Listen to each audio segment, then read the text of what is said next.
Fanning. Weekends on 2FM. Phineas, first things Yes, first. sir. I just want to take a look at something here, because if you look at all the Grammys that you won and right up to Everything I Wanted as well, and you get, Record of the Year, Album of the Year, Song of the Year, would I be right in thinking, I got Producer of the Year? That's the one. Yeah, you're totally right. That was the one I was the most convinced I wouldn't get, and also the one that, like, I grew up a production geek, so I was always paying attention to the producers of the albums that I loved and who did what, and that award specifically, I was always interested in who was nominated every year. So, again, being nominated for that award alone was unbelievable, with people like Dan Auerbach and Ricky Reed, and From the Black I want to Keys, say yeah. John Hill was maybe nominated the year I was. Anyway, it was a huge honor. So And do you think in some ways then that, if you're going to make a solo album and you finally have, and Optimist is now out, do you think in some ways that it was like you could only really do it with yourself? I mean, no matter who you've done with Halsey and Justin Bieber and Demi Lovato and Selena Gomez and Ben Platt and every other damn person too, Camilo Cabello, etc., that like you knew that when you're going to make an album, it's just going to be you because you're the producer. yeah, I mean, I would absolutely not be opposed in the future to collaborating. I feel like there are so many incredibly talented producers, and I'm lucky enough to be friends with some of them. And I'd be lucky to have them working on a project of mine in the future. But for this one, I just knew exactly the story I wanted to tell, and I knew how I wanted it to sound. And I had a real blast making this album. Yeah, but are you a different person in the studio with somebody else or just by yourself? Yeah, I'm more fun with other people, I think. I'm in a better mood with other people. I think when you're a producer of another artist, part of the gig is fostering a really positive environment and making it a really enjoyable experience. There's this sort of like old school way of thinking that you have to struggle and argue and fight to make a great song, and I've not found that to be the case. Sometimes you can make a great song anyway if you're fighting and hating your day, but you can make an even better song if you're having a really good time doing it. And so, if I'm in the room with anyone, whether it's my sister or any of the artists you just mentioned, I want to make sure that even if and also it's a crapshoot, like you may not make anything good that day. And so whether we come away with something they love or not, I want them to come away thinking, I had a really good day. And, I ate some really good lunch and we had interesting conversations, and, and also I gained something from that. I'm asking questions and learning more about the people that I'm working with. And, so yeah, when I'm in the studio alone working on my own record, I'm a little more sullen and focused, and, I'm less, there's less pleasantries because there doesn't need to be. It's just me in a room. Yeah, of course. Okay, well, let's play another track from the album. This is called Around My Neck. There you go. Optimist is the album. It is from Phineas, and that track there is called Around My Neck. And Phineas, I noticed it's a one-name thing, like Garbo or Beyonce. There's no O'Connell, no? Well, it's more down to just the syllable count. Phineas O'Connell. Yeah. What is it? Six syllables. That just seemed like there's three in Phineas. It's enough. Yeah, that's true. Yeah, I mean Billie Eilish 4, so it's it's 2 less than Phineas O'Connell. Just to stay in the studio, like when you are with those other people, you like to be in the studio with people who you have respect for, but you've said before that you're not so sure if you want to be in the studio with somebody who literally takes your breath away. So Paul McCartney rings you tomorrow and you say, no, I can't. Well, I'm not an idiot, so I would say yes to Paul McCartney, but I'll put it this way: I'm not trying to go bother him. And like there are artists where I seek them out. I hear somebody on a Spotify playlist and I think, wow, this person's really amazing. I want to work with them. I want to see what we make together. And I'm not maybe gauche enough to think that of like Paul McCartney. I'm not making my reps hit up his reps and go like, we have to get in the booth together. It would, if Paul thought that sounded like a fun idea, I would not ever turn my nose up at that. And he's also really, I mean, one of the many things I admire about him is his willingness to collaborate with, new artists. I mean, that track he did with Dominic Fike, when was that? Earlier this year, end of last year. I love that. I love that song. I love the process. Like I was really, a fan of that. I thought it was really exciting. Yeah, but the funny thing is, you kind of walked into my trap in some ways, because I mean, it's not like you're afraid to work with a Beatle. Didn't you work with Ringo Starr? Well, sure, yeah. I sang some backing vocals on a Ringo Starr song that had 600 other people singing backing vocals on it. But it was cool nevertheless.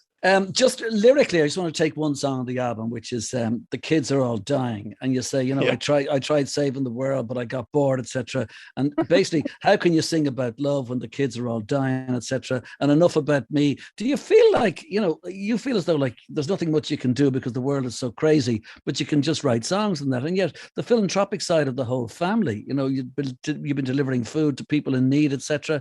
But then you say, I tried saving the world, but I got bored.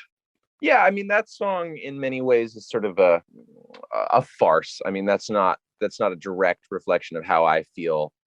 It's kind of a cynical look at it, and I think it's less about me and more about the culture. And I think that I mean, I'm not saying anything everyone else isn't saying, but there's this super like individualized, sort of, you have the power, stop using a plastic straw and carry a reusable cup everywhere and take shorter showers. And not to be too blunt, but it's really not within the power of most individuals, certainly not individuals below the poverty line, to do anything about climate change. And it was something set in motion by the generation before our generation, and sort of maintained by corporate greed. And so, as galvanized as anyone may be, there's a feeling of helplessness, and that'll lead you to get bored. That to me was sort of, it's discouraging to try to do the right thing when you see a larger, more powerful entity doing the wrong thing that is erasing your positive action. Well, then if we look at another song on the album, Optimist, and we're talking to Phineas here, Only a Lifetime. And if I could just go one step with this, that like a lot of people have had a tough time in the pandemic, but I mean, some people have had a great time in the pandemic. And with all due respect, there's no harm in celebrating that. And you were forced into like seeing everybody around the world, and suddenly it stopped in March 2020. And you were forced into hanging with your family, being with your sister, being with your mother and father, being with your girlfriend. And something, it was very good for you. And are you proud? I mean, you should be proud of that. Thank you. I mean, that was I was one of the luckiest people during COVID. I wasn't worried about the mortgage, and my family was safe and healthy, and we all hung out for a year and played a lot of bananagrams and chess, and Billy and I made an album. And I, just like everybody else in the world, I was like, when will this all be over? When will we get to go back to playing shows and traveling and doing exciting things? And I suddenly was sort of, one day was in my yard and thought, like, what am I doing? Why am I so impatient? Why am I so eager for this time to be over that I'm actually really lucky to be in?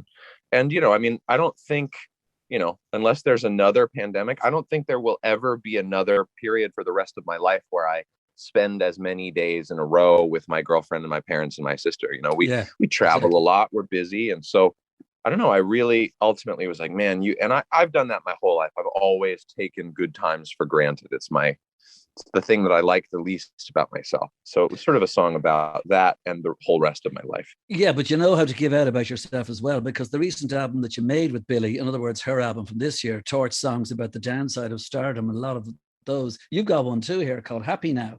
Supposed to be happy now. They're all so happy for you, kind of thing. And here's a lyric: take a drive around town in my douchebag car like the superstar I pretend to be.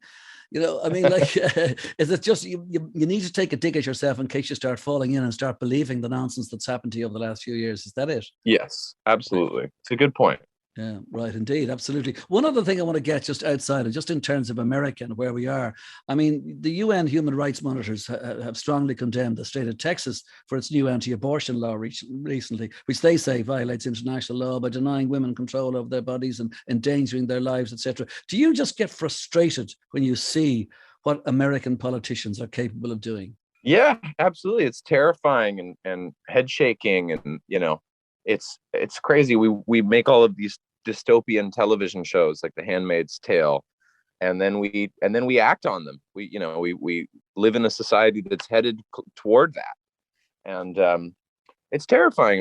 I'm a white male. I'm not going to be incredibly affected by these changes, but I'm not without empathy. And so, when I'm scared for my friends who aren't as sort of privileged as I am. Indeed. And getting back into the music, I mean, you're kind of non-traditional navigation through the world of pop, and you proved that you can do it. Do you think there's more out there like you? If, the DIY artists, there's more mainstream now, and it's really good at self-producing, self-releasing, self-promoting, that it's just a new way, and that you've kind of almost spearheaded it without realizing it? Yeah, I mean, I think I feel it's an honor to be sort of categorized as a trailblazer. And I think, like, when you're a music maker, all the other music makers, and so you don't feel very unique in your abilities. I've always heard that, the smart kid who goes to a college like Harvard, they arrive and they're the least smart kid in their class, and they've been the smartest person their whole life. I guess to that extent, like, as a music producer, I'm surrounded by people I'm inspired by and I look up to, and so it's I don't feel like the most talented dude around. I feel lucky to be in the company of the people I'm in the company of. Absolutely. And also, just with the song The 90s on the album, Optimist, just on that note, on that song, I mean, you could sign me up for a world without the internet, nostalgia for the 90s, etc. Do you feel that might be a good place to be? The best part about nostalgia for the 90s is that there was no internet, which you feel maybe you did a bit too much of and you wouldn't mind pulling back from?